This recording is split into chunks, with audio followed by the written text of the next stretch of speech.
한 남녀가 음식점에 들어섭니다. 그리고는 딱 1인분만 주문을 하는데요. 잠시 뒤 음식이 나오자 두 사람은 먹는 둥 마는 둥 대화에만 몰두합니다. 그렇게 1시간, 2시간, 무려 4시간째 자리를 뜨지 않는데요. 하지만 가게 사장은 그저 바라볼 수밖에 없었습니다. 과연 이들 사이엔 무슨 사연이 숨겨져 있는 걸까요? 자, 과연 저 불편한 손님들의 정체 누구였을까요? 먼저 오늘 제보는 이 아버지를 대신해서 따님이 저희한테 제보를 해주셨어요. 네, 그렇습니다. 오늘 제보자는 20대 여성으로 아버지를 대신하셔서 이제 제보를 하셨는데요. 이 제보자의 친할아버지는 동네에서 아주 유명할 정도로 유지셨다고 합니다. 땅도 많고 뭐 돈도 많고 이러신 분이었어요.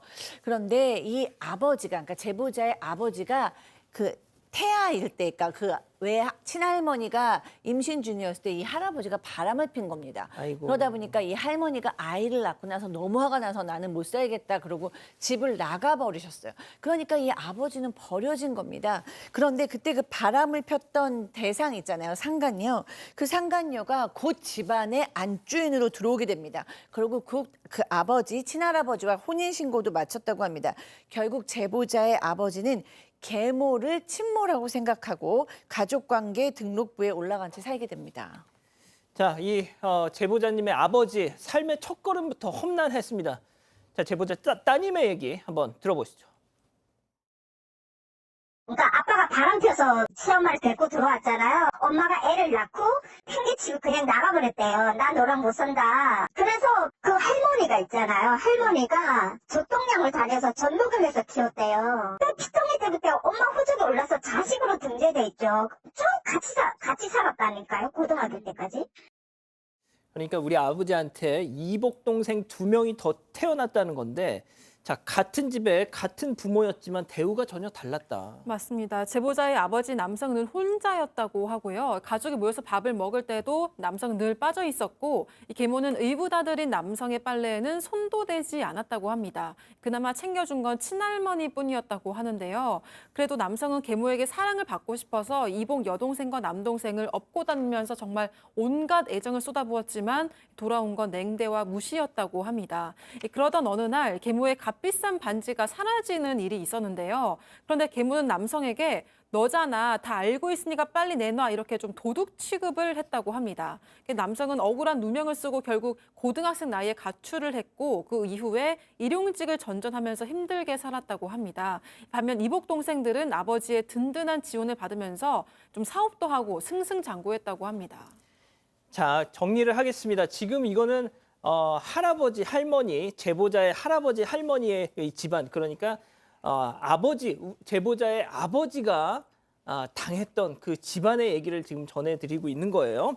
자, 그런데 몇 년 전 지역 유지를 통하던 아버지가, 그러니까 네. 이 제보자의 할아버지가 되겠죠? 세상을 떠나셨는데 그때 충격적인 비밀이 있었다고. 맞습니다. 이제 아버지가 사실 상당히 재산이 좀 많았다고 알려져 있는데 뭐 부동산이나 이런 것들이 거의 사라지고 땅 하나 정도가 있었다고 합니다.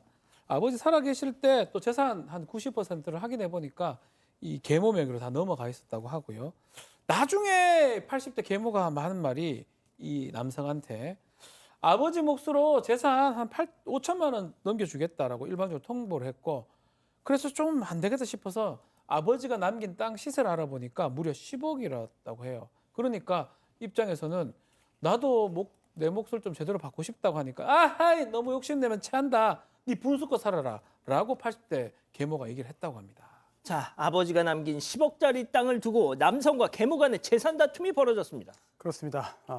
계모는 아니 한 게 뭐 있다고 재산을 받아가냐 뭐 이런 입장이었어요. 그런데 따져보면은 사실 그 전에 이 계모를 만나기 전에 이제 받았던 그런 재산도 있고 이미 다 형성돼 있던 거기 때문에 오히려 계모와 상관없는 거 아니냐 이런 반박도 할 수 있었는데, 그런데 이렇게 다툼이 있던 상황에서 계모가 최근에 폐렴으로 갑작스럽게 중태에 빠졌습니다. 그러자 그러니까 제보자의 아버지죠. 아버지가 그래도 키워준 엄마인데 병원으로 갔습니다. 그랬더니 이복 형제들이 견제를 하는 거예요.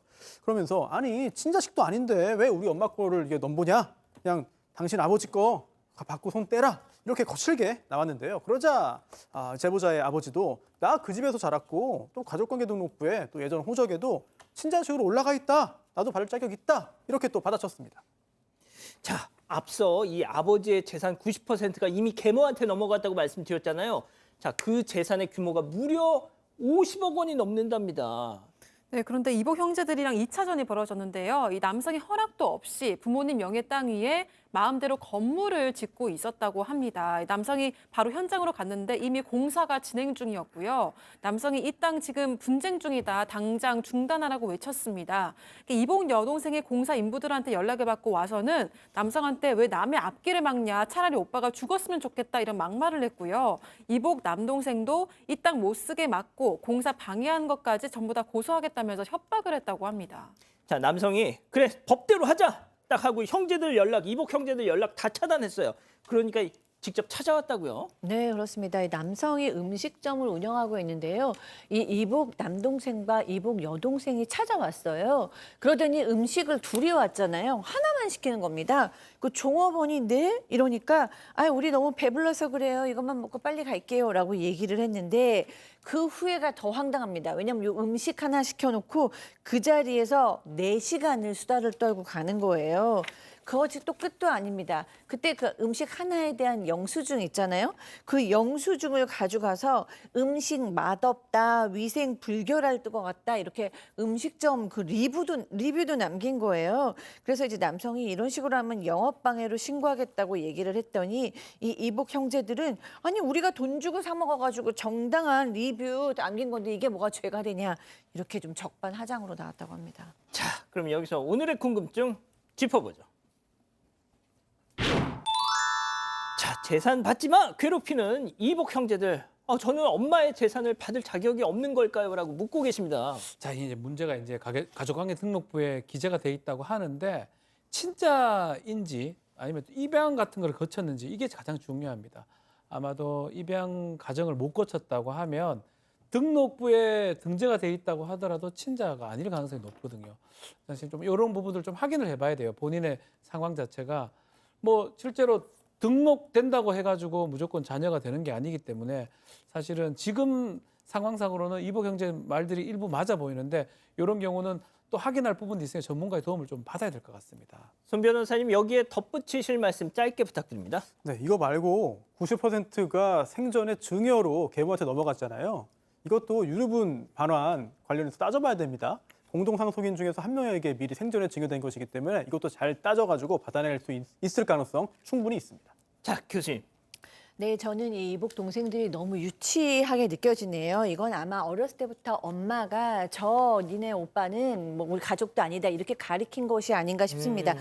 성인답게 어른답게 좀 합리적으로 생각하시기 바랍니다. 이 오빠가 너무 안쓰럽잖아요. 어렸을 때부터 고아처럼 자라고 그 이유도 본인들의 엄마가 제공한 건데 이제라도 열심히 사는 오빠를 좀 도와주시고 밀어주시지는 못할 망정 방해는 안 하셨으면 좋겠습니다. 그러니까요. 네, 가족분들도 김영환님 전문가 도움 꼭 받아서 돈 받을 거 받으세요라고 하셨고요. 진월비님은 어디서 적반하장이냐 이렇게 화를 내셨습니다. 그러니까요.